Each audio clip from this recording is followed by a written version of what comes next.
Welcome to Trigger Warning. No playbook for pain.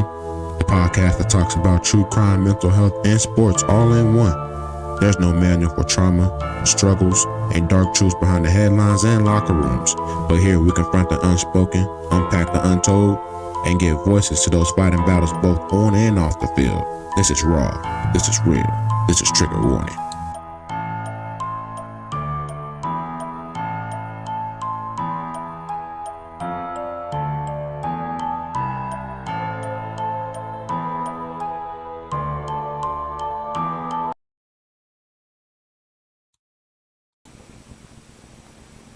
What's going on, y'all?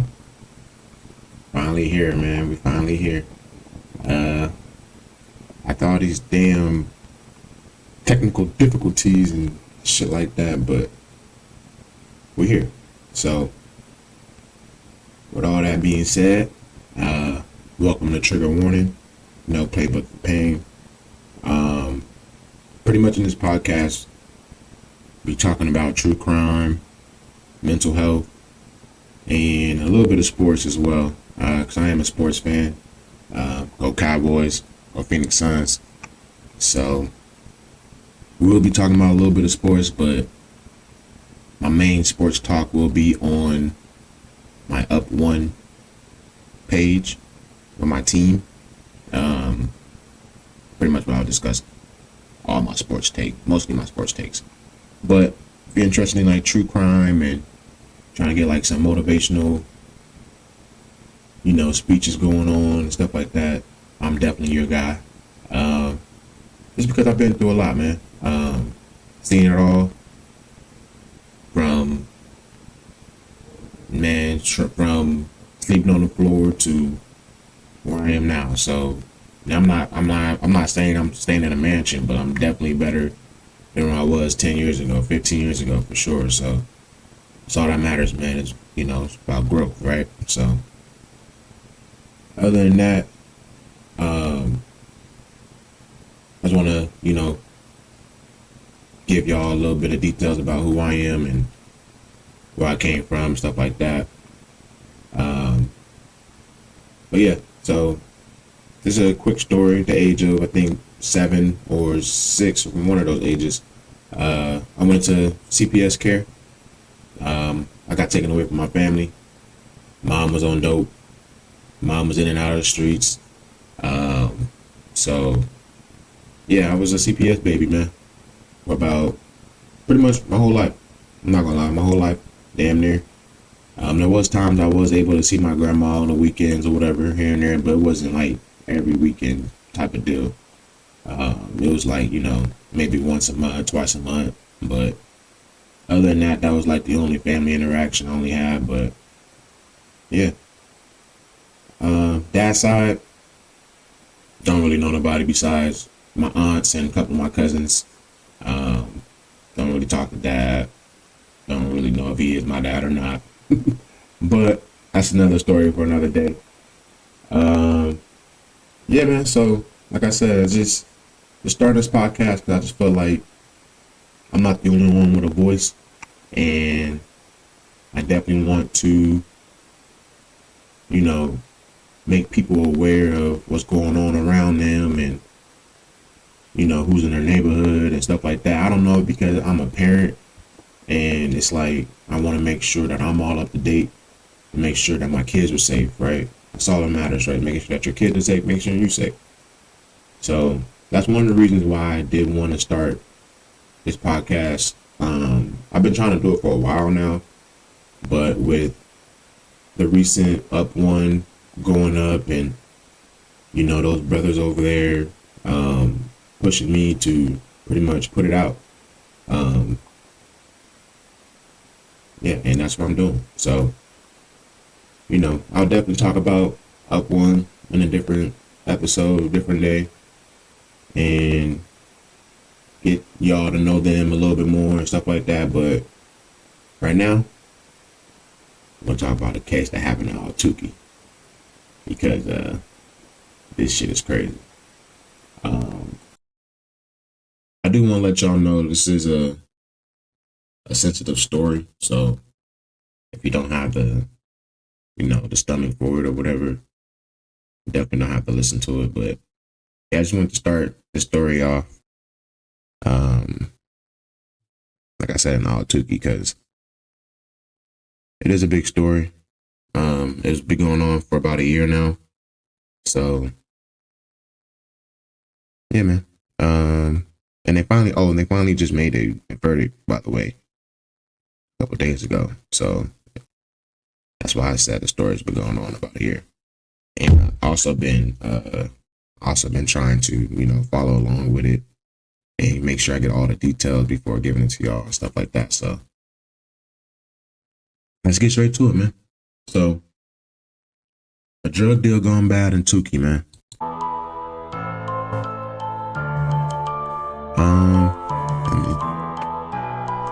So like I said, before I start this story or any of my stories, if you don't have the stomach for it, definitely don't have to listen. But I won't just be talking about just, true crime.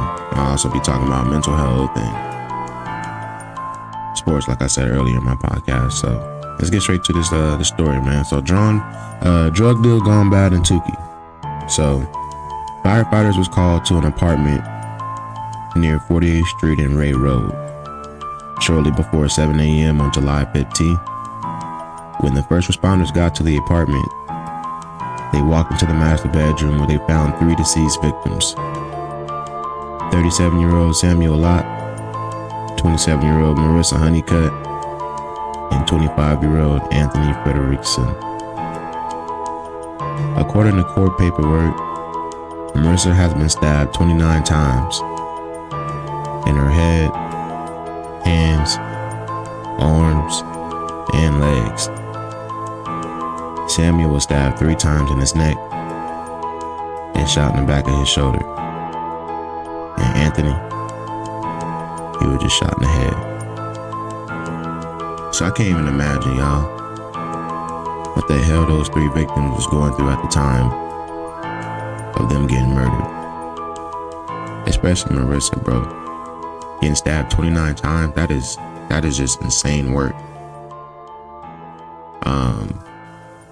I honestly just don't get how people could be so sickening on doing stuff like that, but pray for their families, man. Especially if they have any kids, Marissa, Samuel, and Anthony. Pray for their loved ones. It just shows you, man, that you just really can't trust nobody. But let's go ahead and get back to the story. So a few days goes by, and no suspect was found until July 19, 2024 came, and they finally arrested 30-year-old Chase Christner. Chase was arrested at his apartment near Gilbert and Main Street. Early on in the investigation, it was believed only one person was behind this horrific crime. But as time went on, more evidence came forward. Boom. Chase didn't act alone on this. It was another suspect. 53-year-old Dorian Rice, who we'll be talking about later on in the story. But around midnight on July 14, 2024, Anthony and Chase arranged a drug deal through text messaging. Court documents state that Anthony asked Chase if he had the money he still owed him and Samuel, which Chase replied to them and said he was hurting financially.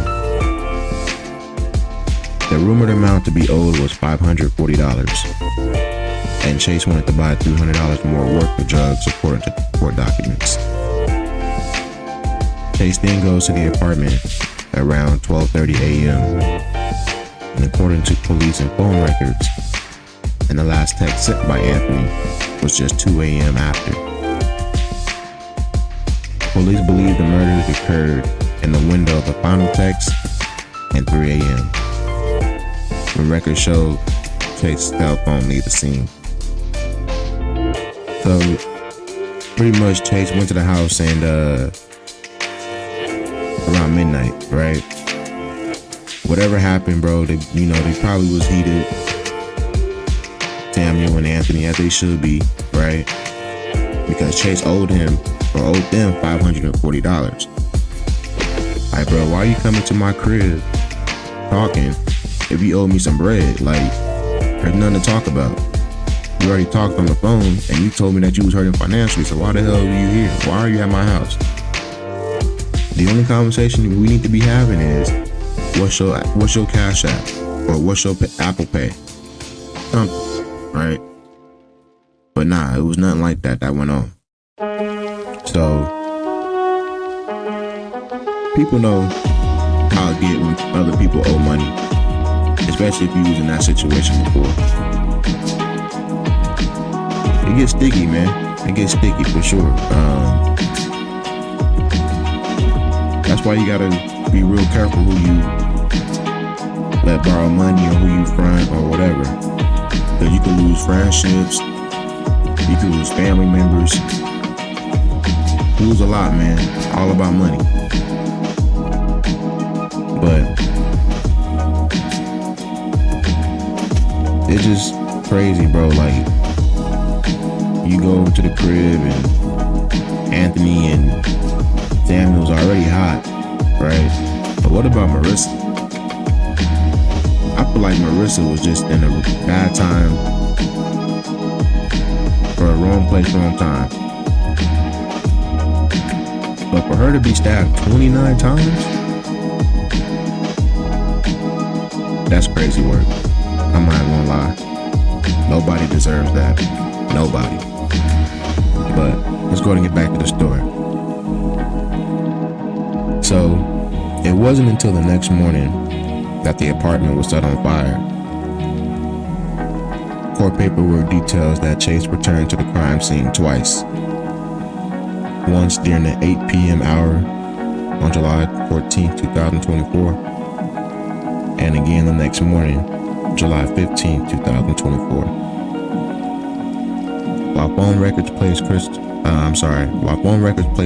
Chase's phone at the scene on July 14th, investigators believe that he left it at his crib, aka at his home, when he returned to the apartment on the morning of the fire. So, just to sum it up real quick, I know I was all over the place. So, Chase went back twice after the altercation that went down.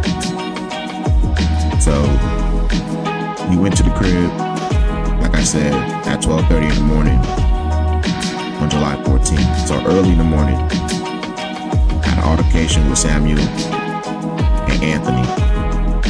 Then he had killed them early morning. Then he goes back home, do what he gotta do.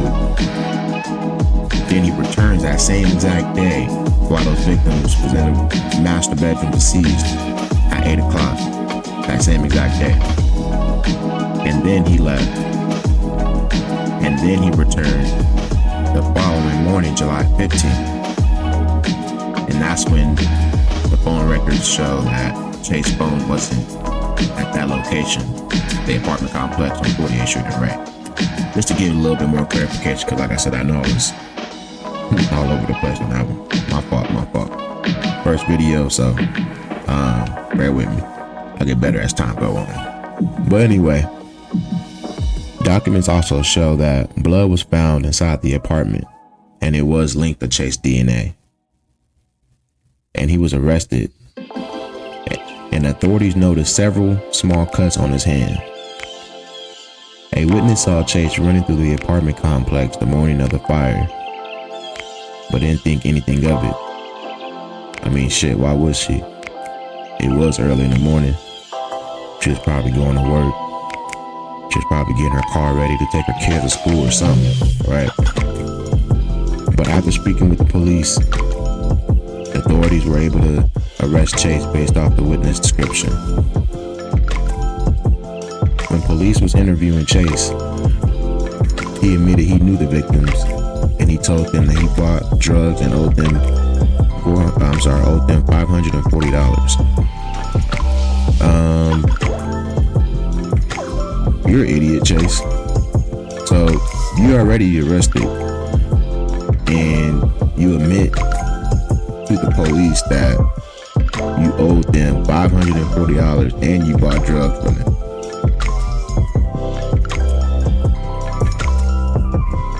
Bro, you're stupid as fuck. You pretty much just told on yourself right there. If I'm a goddamn detective, bro, I already got your ass circled. I got you penciled in already. You donezo. Just from those two statements that you owed them $540 and you bought drugs from them before. Oh, dumbass. Chase is an idiot. But anyway, he denied being at the apartment, despite authorities stating his blood was found inside the apartment and his cell phone location was placed him at the crime scene. He told the police his cuts came from falling off his damn skateboard. You a grown-ass man, and you skateboarding. Mind you, I got no problem with grown-ass people skateboarding, but you a grown-ass man, you skateboarder, and you talking about that's where the cuts came from. Bro, when you fall, I mean, I'm not a skateboard expert, but when you fall off a skateboard, depending on how you fall, obviously, especially on your hands, the front paw of your hands, you most likely gonna have like some rock cuts, something, not no damn slashes. You feel me? I don't know. When people lie, people just don't make sense. That's why it's a lie. But yeah, Chase is just goddamn retarded. But according to police, Chase admitted he lied. Well, no shit, jackass.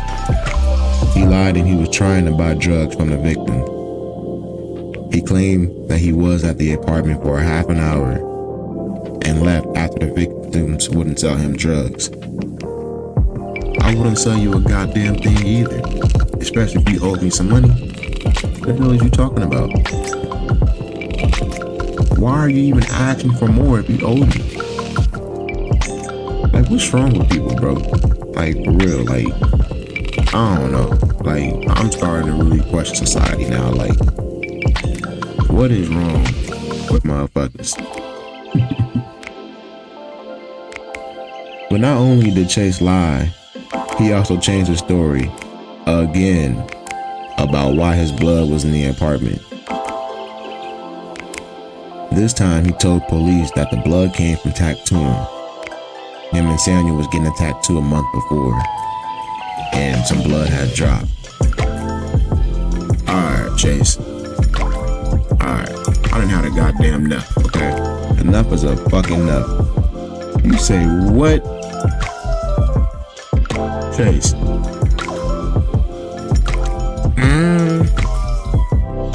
Yeah, that's it for you, buddy. Gotta be, right? Gotta be. So, I don't know. People just don't make any sense. But during a search at Chase's home, police found a handgun, which he claimed was used for protection. Y'all, is that the same handgun he used to shoot Anthony and Samuel with? I mean, I get you need a gun for protection, but you going over to their house, right? If you already knew them in the past, why are you feeling like you need some protection? Oh, I'll tell you. Because you owed them some money. That's why. That's exactly why. And you didn't know what the hell to do.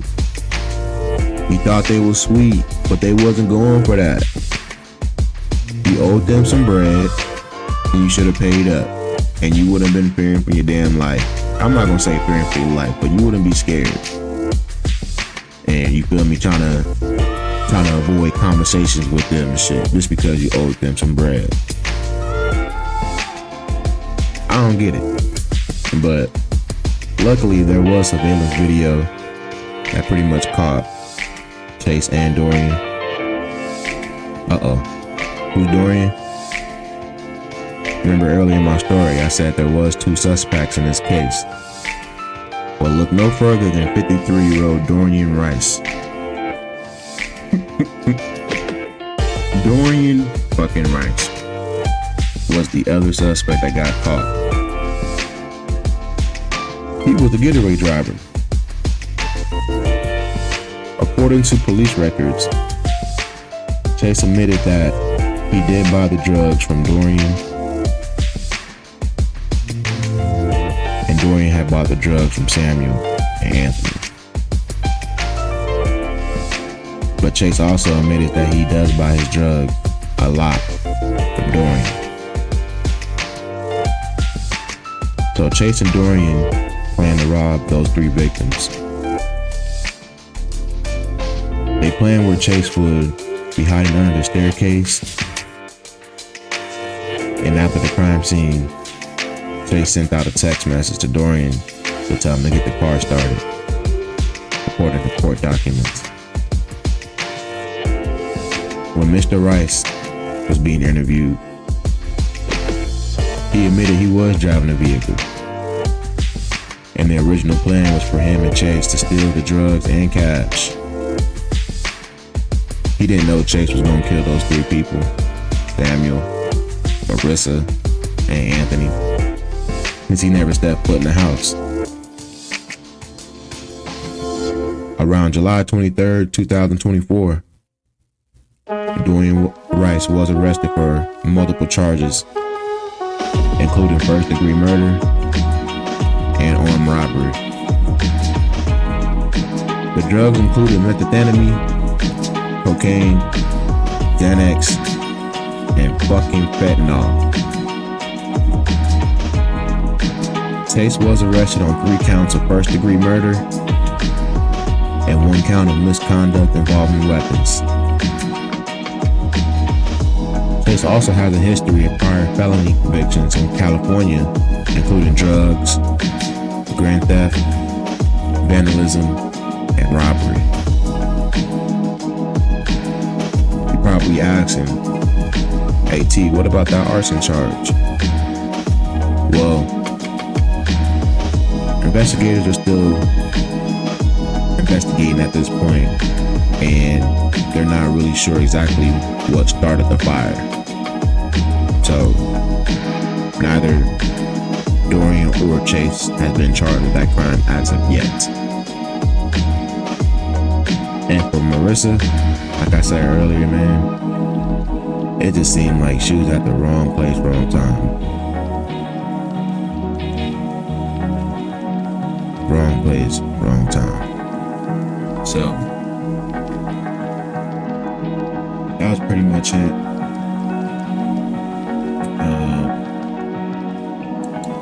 The jury did convict them, Dorian and Chase, on Monday. Chase did get 3 light years. So that boy is done. He out of there. That boy is out of there. But yeah, like I said, that's pretty much the stories you're gonna get from me. As I get better at this, and as I really locked in on this, my plan is to get to know the victims a little bit more, like where they came from, who they about before, their life got snatched away from them.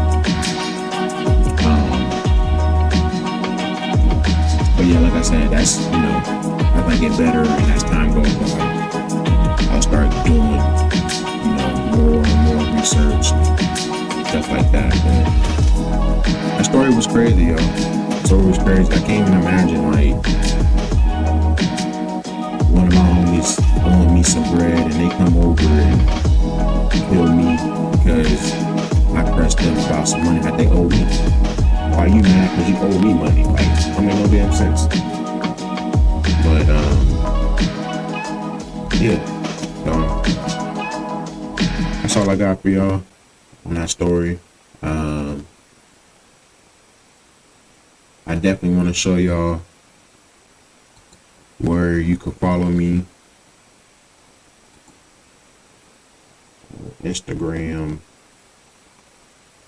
Actually, y'all got the link right here. For some reason, my screen not working. I gotta get that fixed. But next podcast will be fixed. But yeah, the Instagram name, Twitch name, YouTube name is all right there, bottom left corner. For my Twitch, it's mainly gonna be for like my gaming and stuff, like when I play Call of Duty and hang out with the boys and talk shit with them and shit like that. But the YouTube videos is gonna be pretty much where my podcast is at, and hopefully I get my podcast transferred over to Spotify and Apple Music and stuff like that, so y'all don't have to go to the YouTube app. Whoever don't like to listen to YouTube. But yeah, I just want to thank y'all for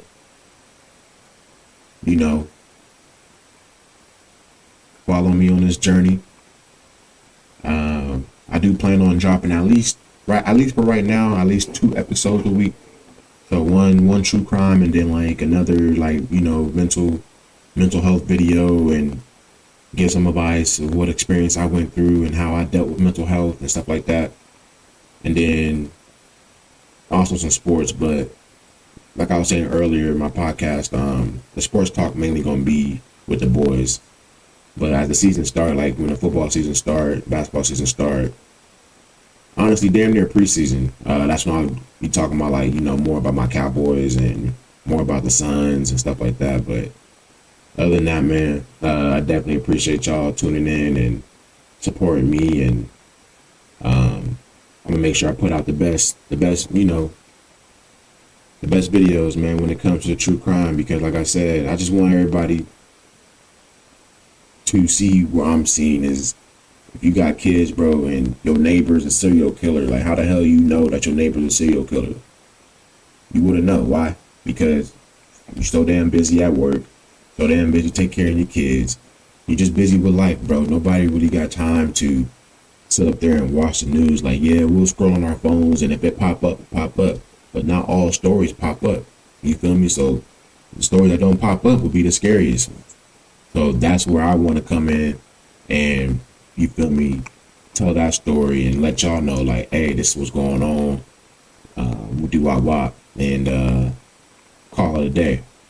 So I do plan on doing more Arizona stories, and then as I get better and as I get more better at this, I'm definitely going to go ahead and transition over to stories that's outside of Arizona to get more viewership as well, to make people also alert in other states. Even though I may not be from there, I still want to be able to help those families out, or that single mother out, or that single dad out, but yeah, that's pretty much the goal.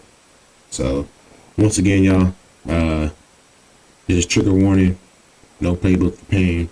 Definitely appreciate y'all tuning in. Next episode will be dropped next week. But until then, have a wonderful night.